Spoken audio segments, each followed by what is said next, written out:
what is common in the motion of all these bodies? Well, every part of the body is moving in a circle. The topic of discussion for today is going to be exactly that. I am Srikanth and you are watching NAT Physics.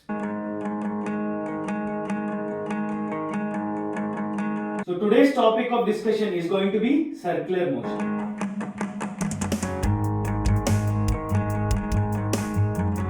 Now the word itself suggests. What does circular motion mean? It means that the body is moving in a circle. The body is moving in a circle. Now in a circle, what is the common point for the entire movement? It is definitely the center of the circle, right? So this is going to be our reference point. Everything will be referred from the center of the circle. Now imagine a particle which is initially at this place, at a point P. It is traveling along the circle because it is undergoing circular motion. It is traveling along the circle. It is traveling from P along the circle like this till here, till this point Q.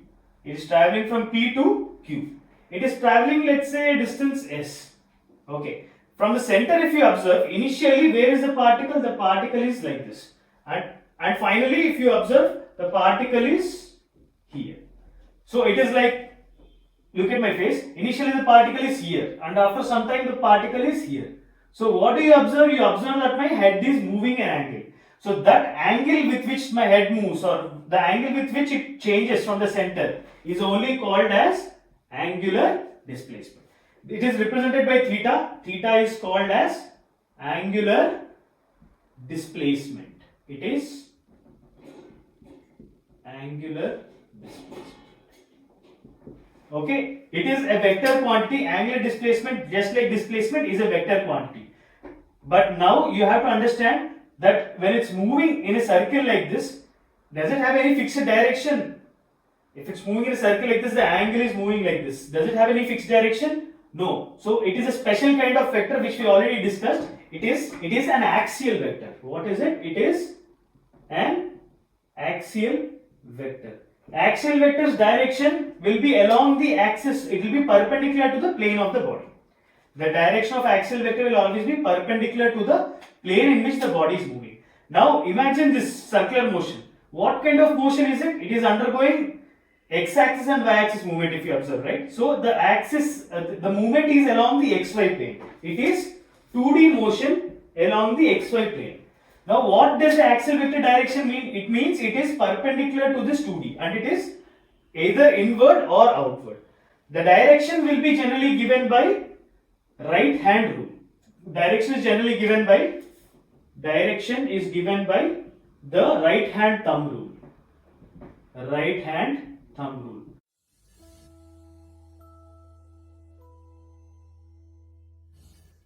When a particle is moving in a circle, if it is moving in any particular direction, you take your right hand and curl the fingers in the direction of the movement. Suppose it's moving from P to Q in anti-clockwise direction, you curl your right hand in the anti-clockwise direction.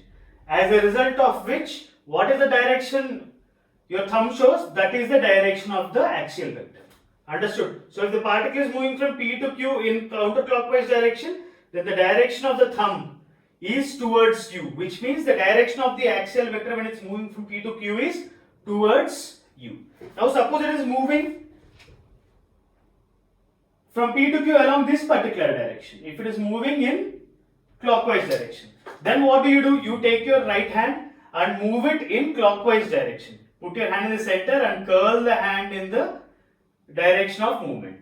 The vertical direction of the particle, in this case, if it is moving in the clockwise direction, the curl is in clockwise direction. And what is the direction which the thumb is pointing? It is pointing backward, which means if it is moving from P to Q along this direction, the direction of the axial vector will be inward. And if it is moving in counterclockwise direction, the direction of the axial vector will be outward. So you can simply write this for axial vectors. If it is counterclockwise,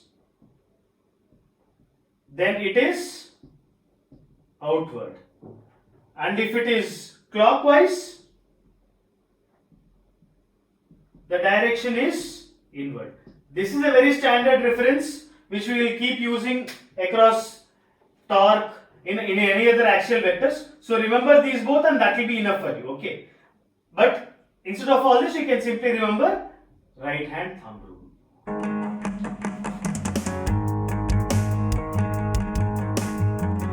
Now the general SI units of this displacement is generally, it is defined as radian. There are other units like degrees and revolutions, which we will discuss shortly, but the main definition, the main SI unit of this is radians. Radian is the SI unit of angular displacement. Now what is the definition of radian? Like radian is used to make the life easy for calculations. Okay, the main use of radians is it is used to make calculations easy. Now the definition of radian is, it's moving like this, it's moving in from P to Q. If the arc length is equal to the radius of the circle, when arc length is equal to radius of the circle, then the angle covered is called 1 radian. The definition of radian is when arc length equals the radius of circle, the angle is 1 radian. Understood? The definition of radian is when the arc length of the radius of the circle is equal, when arc length is equal to the radius of the circle, the angle is called 1 radian. Understood? Now there are other forms of degrees and revolutions. Let's find the relation between all of them. Okay, let's define in terms of arc length. Manlo the whole circle, it completes one full circle.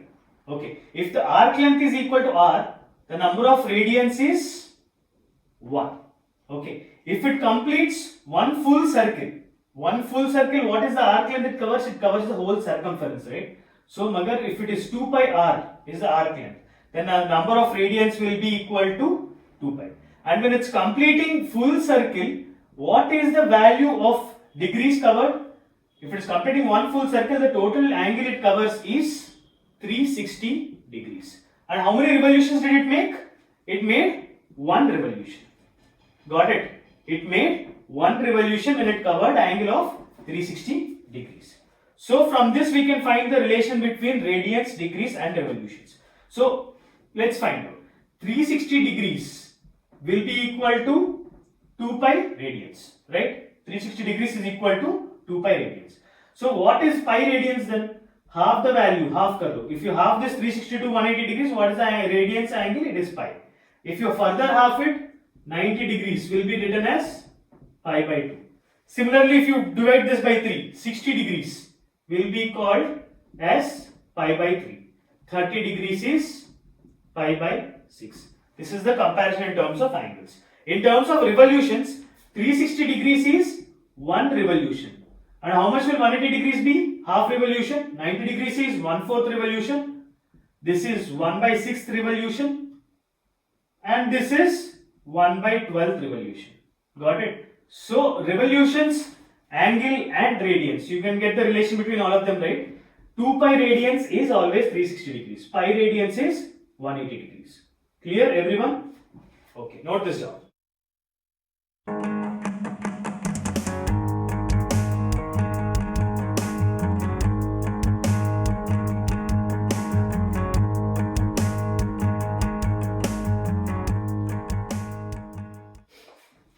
So that is the relation between different kinds of angles in terms of radians, degrees and revolutions. Okay, we will use all these three based on the question as we go. Remember that those three are three different ways of measuring angular displacement. One is in radians, the other is in degrees, the other is in revolutions.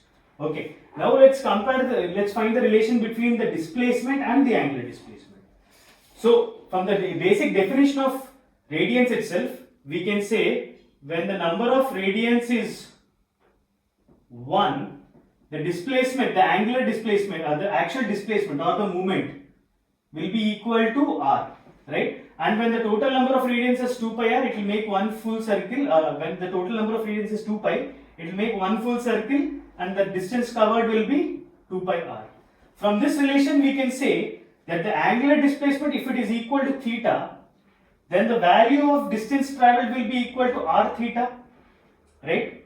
By unitary method, we can say if the angle is theta, it will be r theta. So we can directly write the relation S is equal to r into theta. This is very important relation between distance traveled and the angular displacement. Okay. Or we can also define this as angular displacement is S by r. The angular displacement here will be equal to S by r. This is a standard definition for angular displacement in terms of the actual distance traveled and the radius of the circle when the body is undergoing circular motion. Okay. So now what did we know about angular displacement till now? The points are that it is dimensionless. It's a vector quantity. It's an axial vector, right? It's an axial vector. And next, it has SI units of radians. Radians is its SI unit. And one more thing, what is the dimension of angular displacement? If you observe carefully, S, the dimension of distance travelled is length, and the dimension of radius is also length. So what is the dimension of angular displacement? Length by length, both get cancelled, so the dimension is nothing. It is dimensionless. It is dimensionless.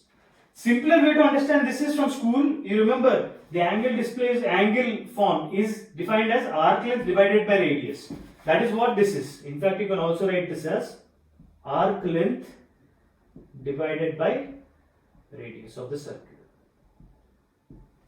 So that is about angular displacement. These are the three main points you have to understand. It is dimensionless, it is a vector, and its unit is SI unit is radians. Okay. Now we'll go to the next part of the topic today, which is angular velocity.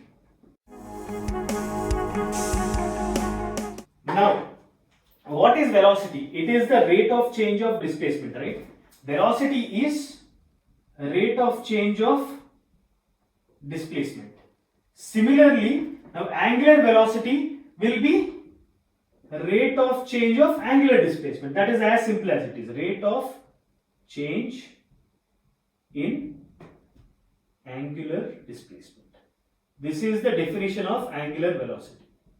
From here, everything you will be able to find the similarity between a lot of quantities which are actually similar to that in 1D motion. Clear?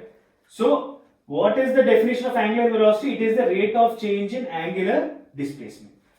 It is actually, the symbol used for this is omega. Omega is nothing but W, which is a little more curvy. Okay, it is W which is a little more curvy. Omega is a symbol for it, and omega will be defined as rate of change of angular displacement. Clear? Omega is defined as rate of change of angular displacement, which is defined as d theta by dt. Agar average, if you want to find the average here, omega average can be defined as delta theta, total change in angle divided by the given time interval. So these are the two definitions for angular velocity, and the angular velocity is general SI unit is defined as, the SI unit will be, what is the SI unit for theta? It is radians, and what is the SI unit for time? It is seconds. So SI unit will be radians per second. And what is the dimensional formula? Dimensional formula for radians is dimensionless, right? And if you are dividing by time, it will become time inverse. So dimensional formula for this will be m power 0, l power 0 and t power minus 1. Okay. SI unit is generally radians per second, but there are different ways of writing it. There are other units like revolutions per minute, which is very commonly used. Revolutions per minute, which is very commonly used in the real life for any car and all. Whenever you on a car, switch a car on, you see that RPM machine there. It keeps rising up and down. Okay, so general representation in real life will be in revolutions per minute, but the SI unit is radians per second. And question can be asked in both these formats. You have to be able to ready to find the relation between both of them, which you are going to find after you note this thing down.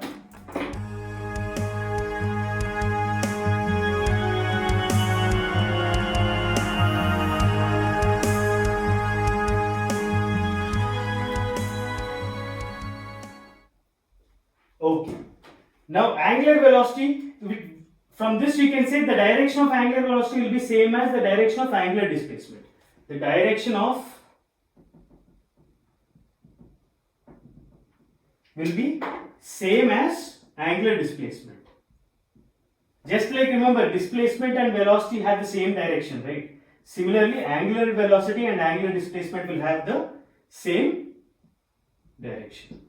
Clear? And it is, so the relation between, now we found the relation between distance traveled and angular displacement, right? Similarly, we can find the relation between velocity and angular velocity. How? We know this, S is equal to R theta, right? Or we can also write theta is equal to S by R. Now d theta, omega is d theta by dt, which can also be written as d S by R by dt, because theta is S by R. R is constant in circular motion, so we can simply write it as 1 by R times ds by dt. What is ds by dt? It is velocity. So from this we can write omega is equal to V by R, or V is equal to omega into R. Remember, there is one very important thing you have to understand here. V is equal to omega R. This is correct scalar, but is it correct in vector form? If you take a circle, imagine a circle, what is the direction of omega or direction of theta? It is axial vector, right? So it is acting inward or outward. But if you observe the velocity of the particle which is moving in circle, what is the direction? It is in the plane, right? The velocity of the particle is in the plane, but the direction of omega is axial. It is perpendicular to the plane. So remember, this is correct in magnitude, but V vector is equal to omega vector into R is wrong. Remember, very important, V vector is not equal to omega vector into R. It is only that V, the magnitude of V is equal to omega into R. Getting it? The speed is equal to angular velocity into radius. It is not velocity vector. This is very important point. This is very wrong. Lot of you do a mistake here. I want you to understand, V vector is not omega vector into R. It is the magnitude of V vector is equal to omega into R. This is one very important thing you have to understand. There is one nice trick with which I can explain angular velocity. It is the rate at which the head turns. Now imagine a tennis match. The ball is hit from this end to the other end. What happens to a viewer? He does this and this. Let's see it.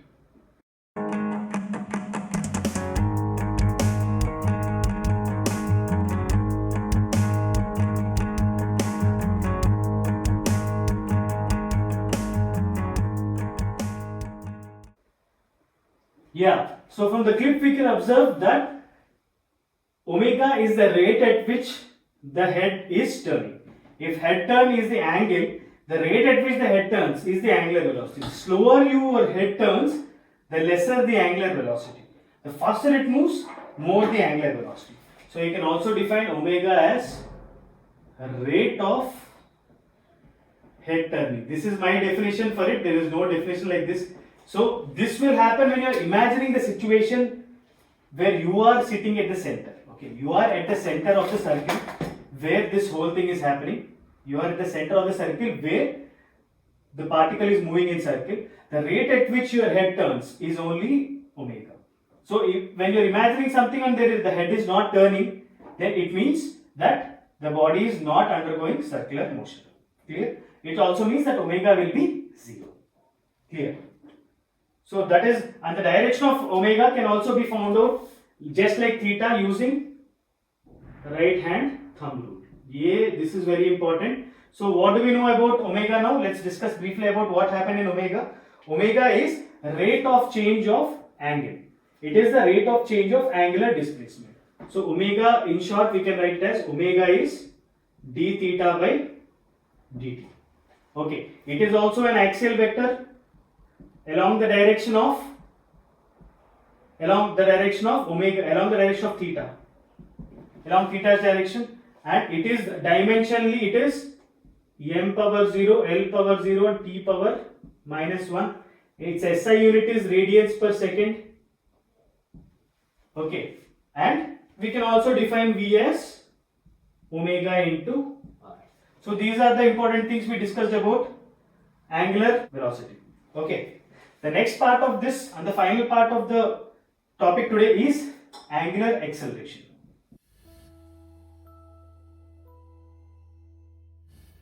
No prizes for guessing what this can be. Now we know angular displacement is displacement by r. We know angular velocity is actual speed by r. Now what can angular acceleration be? Logically, which is also true. Remember, logics always work while you are preparing for JEE. This is one of those logics which is definitely going to work. Angular acceleration can be defined as acceleration by radius when the particle is undergoing circular motion. Clear? So next, angular displacement is angular acceleration is defined by alpha. Alpha is the term used for angular acceleration. Alpha can be defined as rate of change of angular velocity. It is rate of change of angular velocity.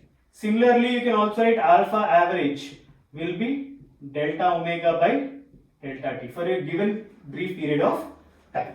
Okay. So what is this? This is also a vector quantity because omega is a vector, alpha will also be a vector. Alpha's direction will either be along the direction of omega or opposite to the direction of omega. So even this is an axial vector. So alpha is also an axial vector because it can either be, imagine the body is moving in a circle on this plane. The direction of alpha and omega will either be forward or backward. If omega is forward and reducing, then the direction of alpha will be backward. If omega is backward and reducing, alpha will be forward. Okay, you can understand that as we go, but it is also an axial vector which is not in the plane of the board, it is perpendicular. Okay, the dimensions of this, the SI unit of this is generally radians per second square. Just like for acceleration is meters per second square, here it will be radians per second square. And the dimensional formula for this can also be written as m power 0, L power 0, t power minus 2 because radians does not have dimension and s power 2 in the denominator means it is t power minus 2 in the numerator. Okay. So this is the dimensional formula. The SI unit is given by radians per second square. So this, it is very similar, and similarly you can also define using the same logic here that alpha can be defined as acceleration by r, or you can also write acceleration is equal to alpha into r. Understood? Acceleration can be defined as alpha into r. Clear? So this is about angular acceleration. Angular velocity, angular acceleration and angular displacement, they all go hand in hand. Okay, so using all these three, we can just write a brief here. Theta is S by R. Omega is V by R. Similarly, alpha will be A by R. So using all these three, we can also write the equations of motion. So first write this down, which we will do some more examples of these and some application problems after you copy this down. Okay.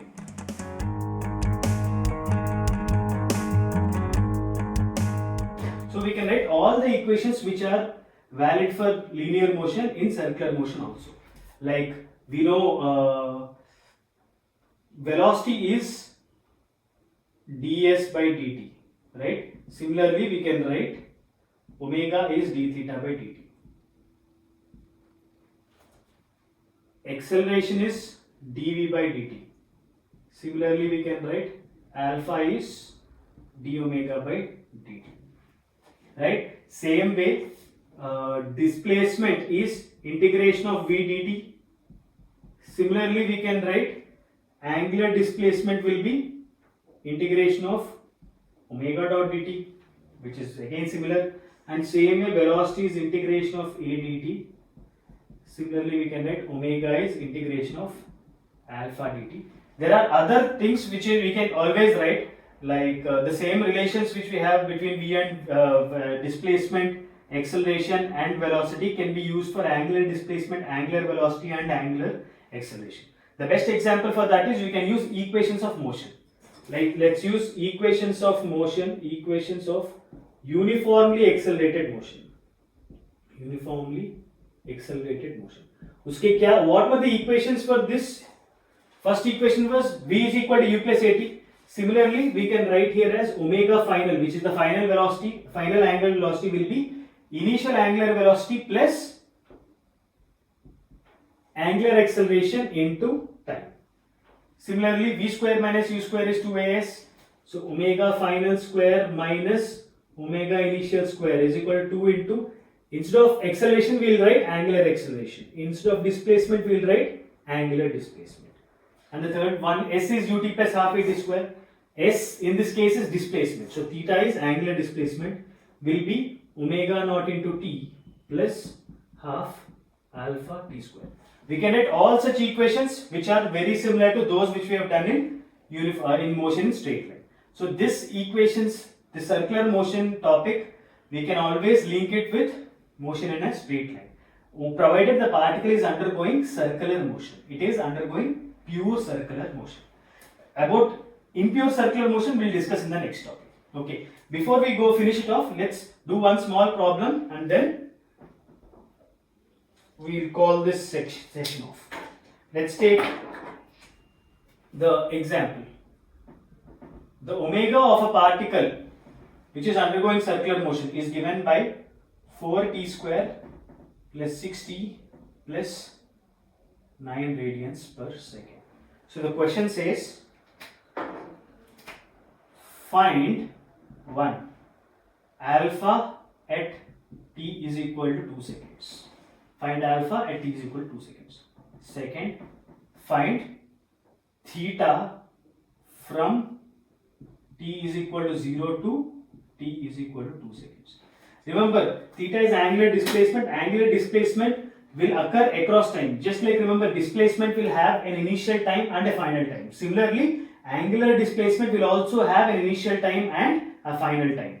Remember this is very important. Angular displacement has similar attributes to displacement, so it needs a time interval. You cannot have any angular displacement at an instant. At every instant, the angular displacement will be 0, just like displacement. But when you have a time interval from t is equal to t1 to t is equal to t2, in that interval it covers certain angle. That angle covered is only called as angular displacement. Remember this point, don't forget. And third is find omega average from t is equal to 0 to t is equal to 2 seconds. Okay. Now let's start off the solution. So now what is alpha? Alpha is defined as d omega by dt, right? So in this given question, what is the omega here? 4t square plus 6t plus 9. So we can write this as d of 4t square plus 6t plus 9 divided by dt. What is the value of 4t square differentiation? Differentiation of 4t square is 80 and differentiation of 6t is 6. So we will get this as 8t plus 6. Substituting the value of t is equal to 2 here, we get 8t plus 6. 8 into 2 plus 6 is 22 radians per second square. Clear? The value is 22 radians per second square. Now the second part of the question, theta from t is equal to 0 to t is equal to 2. Now theta can be defined as integration of omega dot dt. Now if you see omega integration from, there is integration will have two limits, one is lower and one is upper. The lower limit here is 0 and the upper limit is 2 seconds. So we integrate this from 0 to 2 seconds. That is nothing but integration of 4t square plus 6t plus 9 dt. Now what is the integration of 4t square? The integration of t square is t cube by 3, right? T x power n integration is x power n by n plus 1. Similarly here t square, t power 2 integration will be t power 2 plus 1 by 2 plus 1 into 4 plus 6 into t power 1 plus 1 by 1 plus 1 plus 9t. So from this what do we get? T cube by 3, right? It is t cube by 3. So we can write this as 4t cube by 3 plus 6 into t square by 2. It is t power 2 by 2. So 6 divided by 2, what will it happen? It becomes 3. So this becomes 3t square plus 9t. Substituting from 0 to 2. At 0 the whole thing becomes 0. So I'll directly substitute the value of 2 in this and that is the final answer. Substituting the value of 2. 4 into 2 cube is 8. 32 by 3. Plus 3 into 2 square is 4. Plus 12. Plus 9 2s are 18. So from this is 30. And 30 plus 32 by 3. This total comes out to be 92 by 3 radians. This is the displacement of the body. Now the third part of the question says omega average from the same time interval. What is omega average? It is nothing but delta theta by delta t. What is the total change in angle from 0 to 2 seconds? We already just solved it, which is coming out to be 92 by 3 radians. So we can directly write it as 92 by 3 radians divided by time interval. What is the time interval here? From 0 to 2 seconds, it is 2. From this we will get 46 by 3 radians per second. So this is about a particle which is undergoing circular motion. This is the problem, and this is how we solve problems like this. This is the initial part. In the next topic we will be discussing about when the particle is not undergoing perfect circular motion. We will have to find out the value of omega and acceleration and all. Okay. Until then, see you.